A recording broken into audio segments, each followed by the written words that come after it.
দেখুন, প্রথম প্রশ্ন হলো সুপ্রিম কোর্টের আদেশে, প্রথম হাইকোর্টের আদেশে, পরবর্তী সময় সুপ্রিম কোর্টের আদেশে তাদের চাকরি গেছে। আমরা আশ্বস্ত করেছিলাম আমরা তাদের জন্য আপ্রাণ চেষ্টা করব। আমরা 2 বার করে তাদের চাকরির মেয়াদ সুপ্রিম কোর্টের নির্দেশ মেনে, সংবিধান মেনে তাদের চাকরি মেয়াদ আমরা এক্সটেন্ড করি। পরবর্তী সময় আর দেওয়া সম্ভব নয়, সেজন্য তারা ছাঁটাই হয়েছে। এটা কোনো সরকার, না আগের সরকার না পরের সরকার, কেউ ছাঁটাই করেনি। কিন্তু কেন এই যে কোর্টের অর্ডার, আদালত আদেশ করতে গিয়ে যে অনিয়ম দেখেছে, অনিয়মের কারণে তারা ছাঁটাই হয়েছে।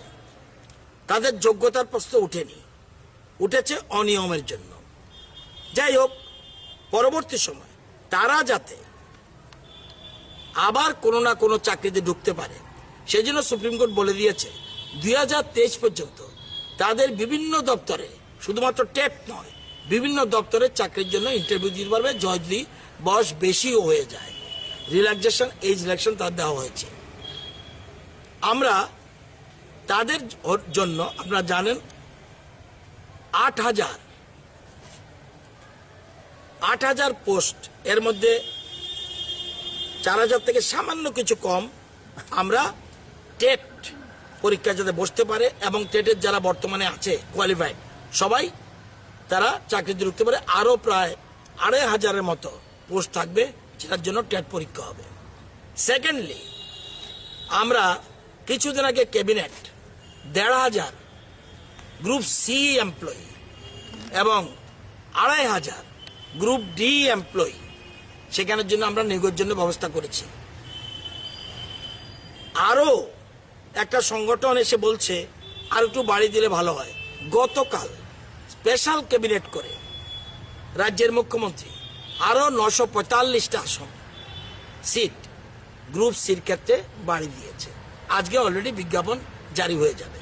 তার মানে 5,000 আমরা তাদের কথা বিচার রেখেই কমন রিক্রুটমেন্ট রুলস, যেটা আমাদের নর্মাল রিক্রুটমেন্ট রুলস, এর বাইরে গিয়ে অন্য বেকাররাও যাতে সুবিধা পায় এবং তারাও যাতে আসতে পারে, সেই জন্য কমন রিক্রুটমেন্ট রুলস আমরা করেছি।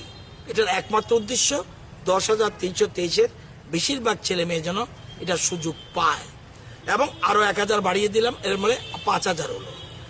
এরপরও যদি কোনো অসুবিধা হয়, সেই ক্ষেত্রে আমরা মাথায় রয়েছে, আমরা প্রথমে সরকারি চাকরির কথা চিন্তা করছি। আমাদের প্ল্যানিং ছিল আগে আমরা আউটসোর্সিংয়ের মাধ্যমে নেব, কিন্তু তারা যা বারবার বলেছে যে সরকারি চাকরি হলে ভালো, সুযোগ করে দিয়েছি, সুযোগ গ্রহণ করবে। যারা টিকলো না তাদের ক্ষেত্রে কি করা যায় সেই প্ল্যানিংও আমাদের রয়েছে। কেউ যদি, যেহেতু আমাদের রাজ্য এবং দেশ গণতান্ত্রিক দেশ, কেউ আন্দোলন করলে কাউকে আমি আন্দোলনে বাধা দেব না, কিন্তু স্বাস্থ্যবিধি মেনে আন্দোলন করুক, আমাদের কোনো আপত্তি নেই। আন্দোলন করতেই পারে, এটা আমি বলবো যে আন্দোলন করো না, তাহলে তার গণতান্ত্রিক অধিকার উপরে হস্তক্ষেপ হবে। এর বেশি আমার কিছু বলবো না। স্কোপ আছে, যারা বাদ পড়বে তাদের জন্য আমাদের মাথায় রয়েছে প্ল্যানিং করে একসাথে তাদের জন্য 5,000 তাদের এবং বেকার মাথায় রেখে কিন্তু করা হয়েছে, প্লাস এদিকে 4,000, তাহলে 9,000 পোস্টের 1,500 চলে গেলে তাহলে আপনার 9,000-এর মধ্যে প্রায় 7,500 পোস্ট রয়েছে, তারা পরীক্ষা বসতে পারবে। তাদের একটা দাবি ছিল তাদের শিক্ষকদের যারা মারা গেছে 76 জন, তাদের পরিবারের মধ্যে চাকরি প্রদান করা, সেই বিষয়ে আপনাদের সরকার এরকম ভাবে না, এরকম ভাবে সিস্টেম নেই। এগুলি যা নিয়ম কানুন আছে, ডাইনানের যে প্রভিশন আছে, এবং এদের মধ্যে অনেক যোগ্য রয়েছে যারা টেট পরীক্ষা পাশ করেছে, তারা আমরা অফার দিতে যাচ্ছি ইদানিং। তো সুতরাং যারা পরিবারে মারা গেছে, আপনারা জানেন, একমাত্র তাদের জন্যই 35,000 টোটাল যত শিক্ষক শিক্ষা ছিল 10,323, এই করোনার সময়েও প্রত্যেক পরিবারে কিন্তু 35,000 টাকা করে দেওয়া হয়েছে। তো অন্যরা যেমন সুবিধা পেয়েছে তারাও পেয়েছে। আগামী দিনে তাদের জন্য আরো পরিকল্পনা রয়েছে, কিন্তু আন্দোলন করলে কাউকে আন্দোলনের জন্য মানা করব না। এরা মেইন যে দাবিটা রাখছে, আমি কথাও বলেছিলাম যে সেই 2 মাস আগে ওদের একটা কমিটমেন্ট দিয়েছিল, ওই কমিটমেন্টটা রাখা হচ্ছে না ওদের যে এটা আমি তো তাদের স্টেটমেন্ট দেখেছি, বলছে শিক্ষামন্ত্রীর সাথে কথা বলে আমরা তত খুশি হইনি, মুখ্যমন্ত্রীর সাথে কথা বলে আমরা খুশি হয়েছি। তাহলে আমি এই ব্যাপারে কি বলবো? স্ট্যান্ড বারবার বদল করলে, মুখ্যমন্ত্রী স্ট্যান্ড একবারও বদল করছে না। মুখ্যমন্ত্রী বলছে যাদেরকে সংবিধান মেনে আইন মেনে, আমিও বলেছি আমরা তাদের প্রভিশন করব, কিন্তু তারা বলবে কোনো ইন্টারভিউ ছাড়া চাকরি দিয়ে দাও। এটাকে কোনো বেকার মানবে? রাজ্যের মানুষ মানবে? শিক্ষিত মানুষ মানবে? কোনো সরকার পারবে? এই দেশে কোনো সরকার পারবে? আমি আইন না মেনে, সংবিধান না মেনে আমাকে চাকরি দিয়ে দাও, আপনার সাথে আমার ক্লোজ রয়েছে, আমি চাকরি দিতে পারবো আপনাকে? আপনাকে ইন্টারভিউ বোর্ডে যেতে হবে। আগের ঘটনাই আবার ঘটবে না। সে একই হবে। আগে এই অনিয়ম করেছে বলেই তো চাকরি গেছে, এবং এই জন্য কমিশন বসেছে। আমাদের গৌতম দেবনাথ একজন রিটায়ার্ড জাজ, উনি কমিশনের তদন্ত করছে। এই পিক অ্যান্ড চুজ এটা করতে গিয়ে কিন্তু চাকরিটা গেল। আগের সরকারের সময় বহুত কাণ্ড ঘটে গেছে, সবগুলি বললে সারাদিনও শেষ হবে না। আমি অন্য প্রোগ্রামে যাচ্ছি, তাদেরকে আপনারাও সহযোগিতা করুন, আমরাও সহযোগিতা, আমাদের সহযোগিতার হাত তাদের প্রতি রয়েছে। কিন্তু পরীক্ষায় বসতে হবে, ফেল করলে আবার স্কোপ দেওয়া হবে, সমস্ত রকম মাথায় রেখেছে আমাদের।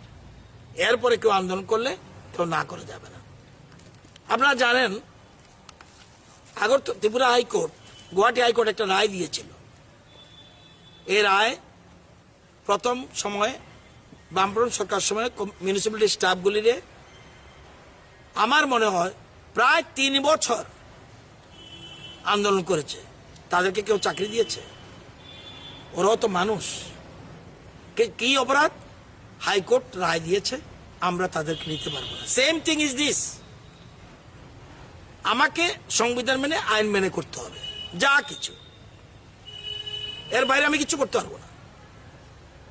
এতটুকু বলতে পারি, আমাদের গভর্নমেন্ট তাদের প্রতি প্রচন্ড সহানুভূতিশীল। বেকাররা রাগ করবে এটা জেনেও সিম্পেথি তাদের প্রতি রয়েছে আমাদের, কারণ আমরা এমন ভাবে রেখেছি, ব্যালেন্স করে রেখেছি, বেকাররাও পাবে, ওরাও পাবে। এই সংখ্যা প্রয়োজনে আরো বাড়ানো।